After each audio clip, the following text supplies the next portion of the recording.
सेना के शौर्य को नमन और नेतृत्व को अभिनंदन। हल्दी की धरती इंदौर से सिंदूर को वंदन।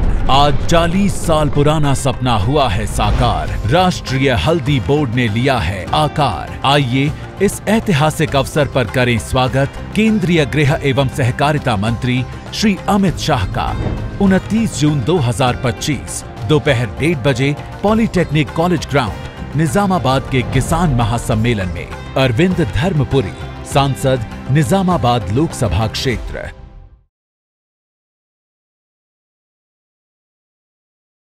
नमस्ते, वेलकम टू राइट एंगल। ఆధునిక సాంకేతిక పరిజ్ఞానాన్ని ఆయుర్వేదానికి జత కలిపి ఓజస్కా సంస్థ అనేక ఉత్పత్తుల్ని మన ముందుకు తెస్తోంది అండ్ అనేక వ్యాధులకు పరిష్కార మార్గాలు ఓజస్కా సంస్థ ద్వారా వచ్చినటువంటి ఉత్పత్తులతో మనం పొందవచ్చు. www.ojaska.com వెబ్సైట్లోకి వెళ్ళి మీరు ఆ డీటెయిల్స్ ని చూడండి. ఇక ఇవాల్టి మన రైట్ యాంగిల్లో టాపిక్ తెలంగాణ ఆంధ్రప్రదేశ్ బీజేపీ అధ్యక్ష ఎన్నిక ప్రక్రియ ఇక చివరి దశకు చేరుకుంది. ఇవాళ నోటిఫికేషన్ జారీ చేస్తారు, రేపు నామినేషన్ల స్వీకరణ ఉంటుంది అండ్ ఎల్లుండి ప్రకటన ఉండబోతోంది అనే చర్చ మొదలైంది.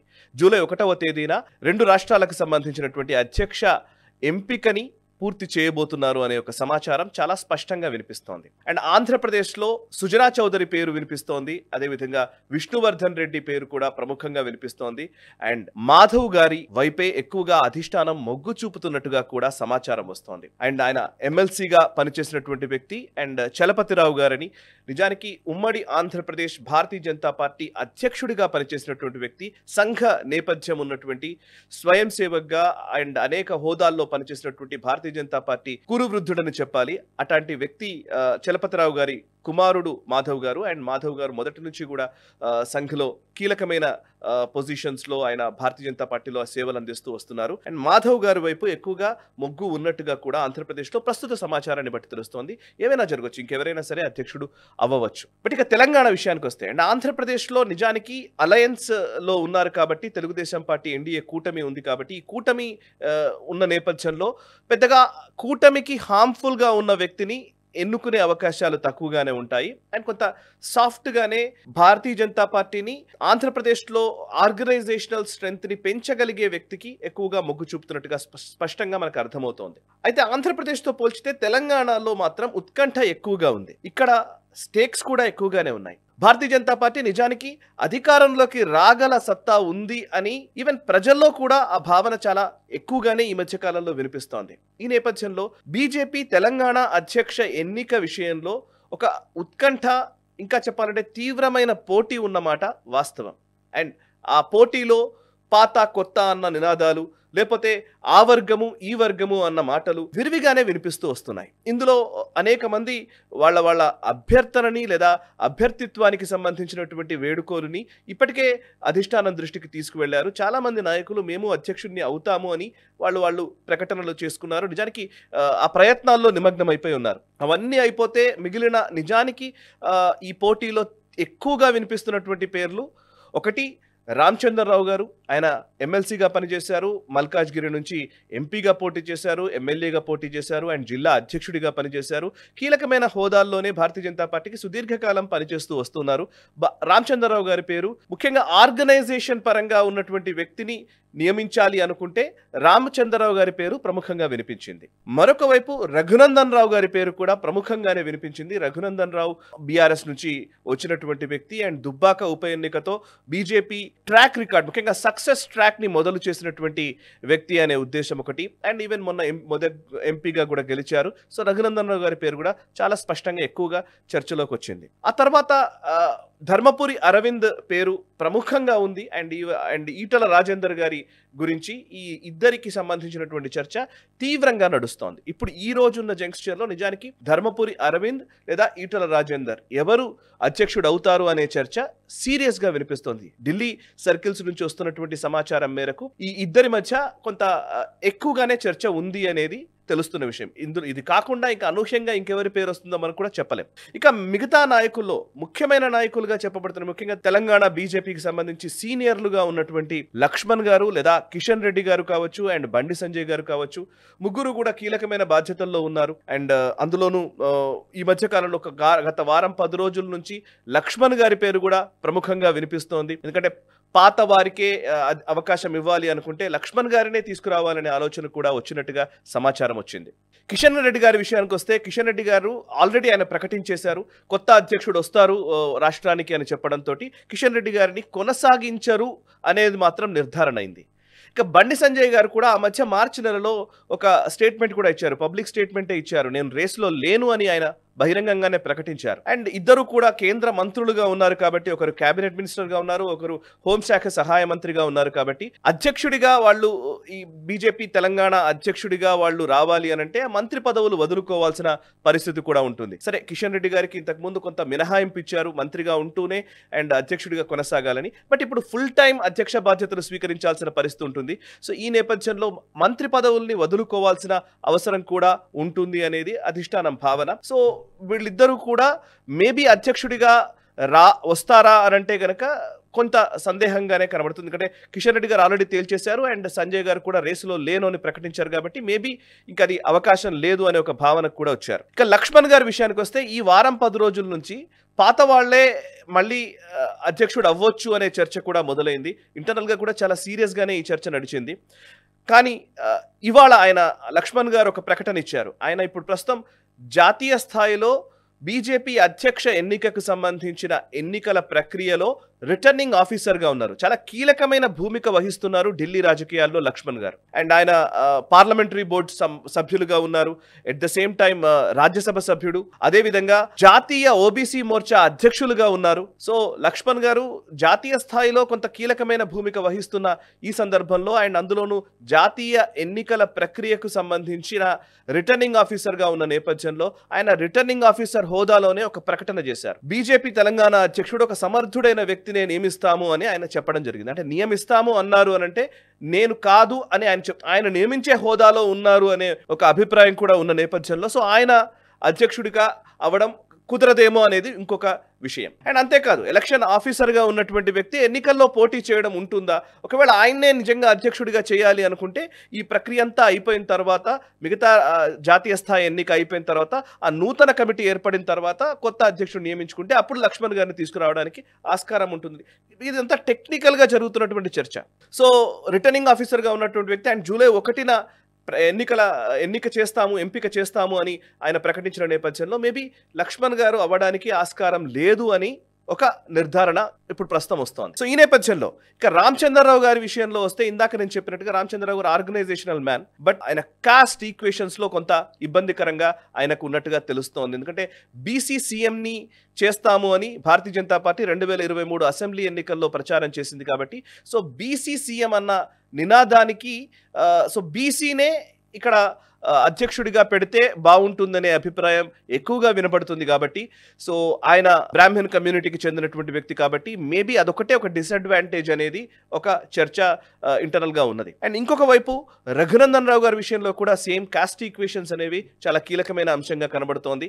అండ్ ఆయన వెలమ సామాజిక వర్గానికి చెందిన వారు కాబట్టి సో మేబీ ఈ బీసీ ఈక్వేషన్స్ లోకి ఫిట్ కాలేదు. ఇక బీసీ ఈక్వేషన్స్ లో ఉన్నది ఇద్దరు, ధర్మపురి అరవింద్ గారు అండ్ ఈటల రాజేందర్ గారు. ఈ ఇద్దరి విషయంలో చాలా సీరియస్ గానే ఫైట్ నడుస్తున్నట్టుగా కనబడుతుంది. ఫైట్ అంటే వాళ్ళిద్దరి మధ్య ఫైట్ అని కాదు, బట్ ఓవరాల్ గా ఎవరిని ఎంపిక చేయాలనేది. ఇక ఈటల రాజేందర్ గారేమో ఇంతకుముందు ఆయన మంత్రిగా పనిచేశారు అండ్ సుదీర్ఘ రాజకీయ అనుభవం ఉన్నటువంటి వ్యక్తి అండ్ భారతీయ జనతా పార్టీలోకి చేరారు. హుజురాబాద్ ఉప ఎన్నికల్లో అద్భుతమైన విజయం సాధించారు. అసెంబ్లీ ఎన్నికల్లో ఓడిపోయినప్పటికీ బట్ మళ్ళీ మల్కాజ్గిరి నుంచి గెలిచారు.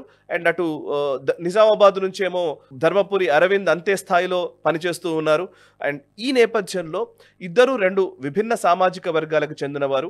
ఈటల రాజేందర్ గారు ముదిరాజ్ సామాజిక వర్గానికి చెందిన వారైతే అటు ధర్మపురి అరవింద్ మున్నూరు కాపు సామాజిక వర్గానికి చెందినవారు. సో ఇప్పుడు నేను కాస్ట్ ఈక్వేషన్స్ లోకి వెళితే ఎవరి బలం ఎంత, ఎవరి బలహీనత ఎంత కూడా మనం చర్చించుకుంటే, నిజానికి కాస్ట్ ఈక్వేషన్స్ లో చూస్తే భారతీయ జనతా పార్టీలో ఒక అభిప్రాయం ఏంటంటే మున్నూరు కాపు సామాజిక వర్గం నుంచే ఈవెన్ లక్ష్మణ్ గారు రిప్రజెంట్ చేస్తున్నారు, బండి సంజయ్ గారు రిప్రజెంట్ చేస్తున్నారు. సో ధర్మపురి అరవింద్ కూడా అదే సామాజిక వర్గం నుంచి రిప్రజెంట్ చేస్తారు కాబట్టి సో ఆయననే మళ్ళీ ఇస్తే ఒక సామాజిక వర్గానికే పూర్తిగా పెద్దపీట వేసినట్టు అవుతుందన్న ఒక అభిప్రాయం విషయంలో కూడా చర్చ నడుస్తున్నట్టుగా తెలుస్తోంది. ఇటు ఇంకొక వైపు ఈటల రాజేందర్ గారు ఈయన ముదిరాజ్ సామాజిక వర్గానికి చెందిన వారు కాబట్టి సో బీసీ సీఎం అన్నప్పుడు అందరినీ కలిపి ఒక బీసీ కార్డుని లేదా బీసీ నినాదాన్ని తీసుకొని ప్రజల్లోకి పెడితే బాగుంటుందన్న అభిప్రాయం మీద చర్చ జరుగుతున్నట్టుగా తెలుస్తోంది. ఇవన్నీ పక్కన పెడితే ఇద్దరికి రెండు అంశాల్లో ఇప్పుడు ధర్మపురి అరవింద్కి కాస్ట్ ఈక్వేషన్స్ ఒకటైతే ఆయనకి ఇప్పుడే పసుపు బోర్డుకు సంబంధించి ఇవాళే ఒక అద్భుతమైనటువంటి కార్యక్రమం నిర్వహిస్తూ ఉన్నారు. నిజానికి ఆయన చేసిన కృషి కూడా దాన్ని ఖచ్చితంగా అభినందించాల్సిందే. నిజామాబాద్ పార్లమెంట్ నియోజకవర్గ పరిధిలో చాలా మంది పసుపు రైతులు ఉంటారు. ఆ పసుపు రైతులకి ఒక బోర్డు ఏర్పాటు చేసి వాళ్లకు న్యాయం చేయాలి, వాళ్లకు పెట్టుబడికి తగ్గ గిట్టుబాటు రావాలి అనే ఒక ఉద్దేశంతో వాళ్ళకి అనేక సంవత్సరాలుగా పోరాటాలు జరుగుతూ ఉన్నాయి, అనేక సంవత్సరాలుగా నిరసనలు తెలుపుతున్నారు. నిజానికి 2019 ఎన్నికల ప్రచారంలో భాగంగా ధర్మపురి అరవింద్ ఇచ్చిన హామీ కూడా అదే. పసుపు బోర్డు నేను తీసుకొస్తానని ఆయన హామీ ఇచ్చారు. ఇచ్చిన మాట ప్రకారం కేంద్ర ప్రభుత్వం నుంచి ఆ హామీని నెరవేర్చుకునే సందర్భము ఈ రోజు నెలకొంది. 29 జూన్ రోజున నిజానికి ఆయన కళ సాకారమవుతున్నట్టుగానే కనబడుతోంది. చాలా మంది పసుపు రైతులు ఆనందం వ్యక్తం చేస్తున్నారు.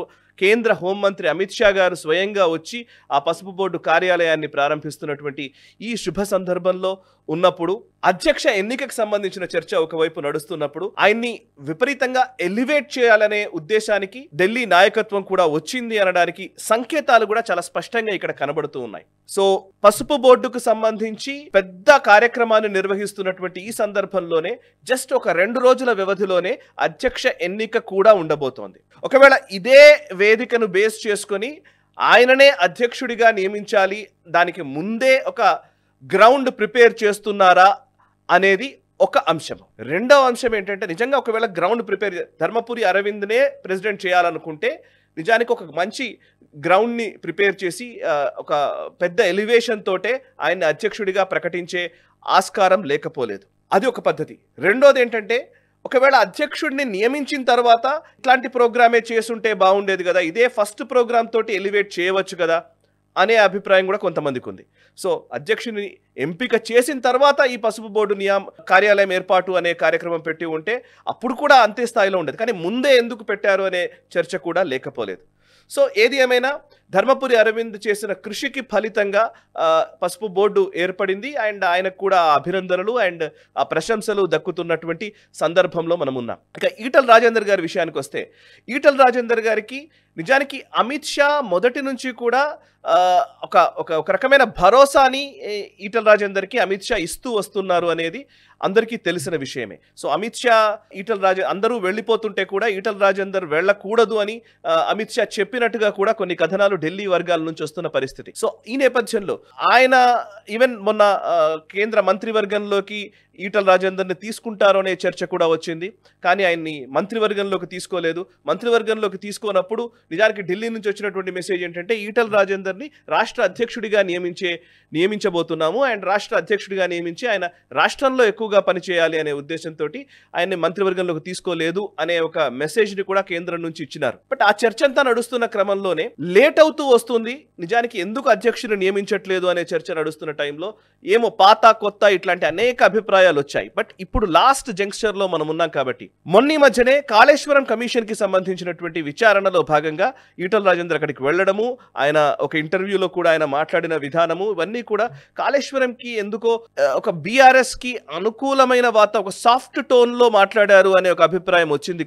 కానీ నిజానికి దాంట్లో లోతులోకి వెళ్ళి ఆలోచిస్తే ఇది ఢిల్లీ పెద్దల ఇండికేషన్స్ ని బట్టి వాళ్ళు ఇచ్చిన డైరెక్షన్ ని బేస్ చేసుకుని ఈటల మాట్లాడారేమో అనే ఒక అభిప్రాయం కూడా వస్తోంది. ఎందుకు అనంటే నిజానికి కాళేశ్వరం విషయంలో ఈటల రాజేందర్ మాట్లాడిన మాటల్లో చాలా నర్మగర్భంగా అర్థం చేసుకోవాల్సిన ఒక విషయం ఏంటంటే అందరూ కూడా కాళేశ్వరం విషయంలో బీజేపీ స్టాండ్ ఈటల స్టాండ్ వేరు అని మాట్లాడుతున్న సందర్భంలో ఈటల వర్గం నుంచి వచ్చినటువంటి ఒక వ్యాఖ్య ఏంటి అంటే కాళేశ్వరం ని పూర్తిగా మార్చాలి అనే ఒక అభిప్రాయంలోకి వెళ్ళడం కాదు, కాళేశ్వరం అవినీతి విషయంలో కేసీఆర్ అండ్ ఫ్యామిలీ చేసినటువంటి ఆ అవినీతిని ఫోకస్ చేసి కాళేశ్వరము లేదా నీళ్ల కోసం చేసినటువంటి ఉద్యమము, నీళ్లు నిధులు నియామకాలు బేస్ చేసుకుని వచ్చినటువంటి తెలంగాణ ఉద్యమము, ఆ ఉద్యమ ఫలాల విషయంలో కాంప్రమైజ్ అవ్వాల్సిన అవసరం లేదు.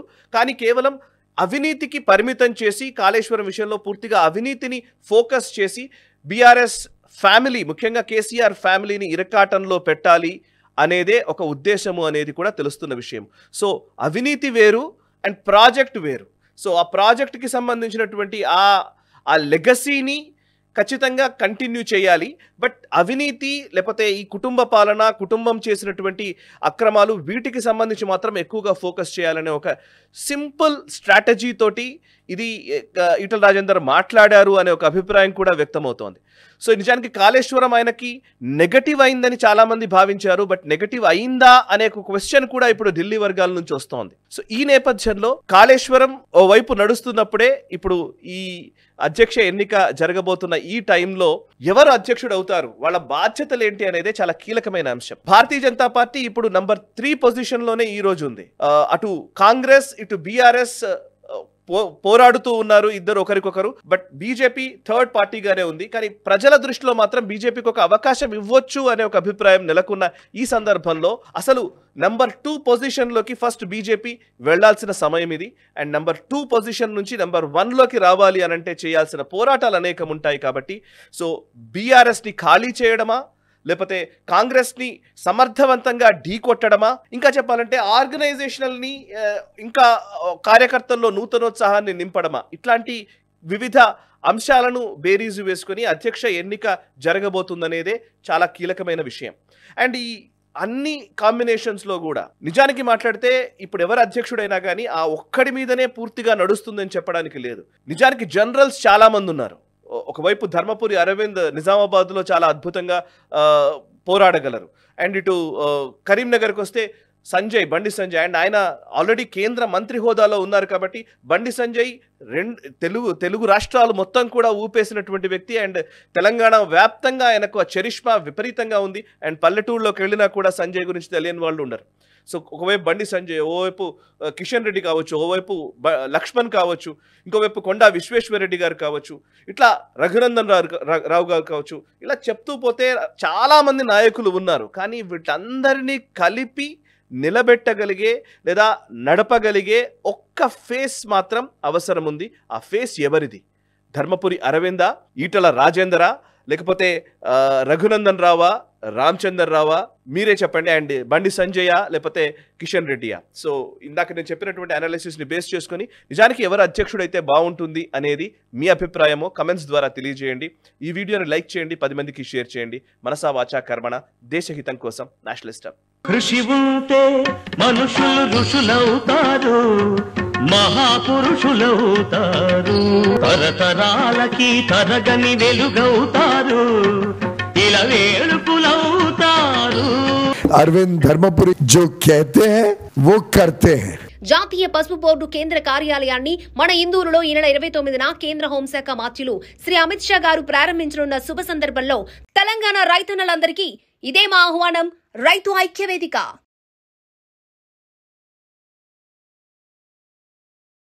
ఈ వీడియో మీకు నచ్చినట్టయితే లైక్ చేయండి, 10 మందికి షేర్ చేయండి. అలాగే కామెంట్ల రూపంలో మీ అభిప్రాయాలను మాతో పంచుకోండి. Nationalist hub group of channels ను సబ్స్క్రైబ్ చేసుకుని తెలుగునాట జాతీయవాద జర్నలిజాన్ని ప్రోత్సహించండి. ఈ వీడియో కింద ఉన్న బెల్ ఐకాన్ పై క్లిక్ చేయడం మర్చిపోవద్దు.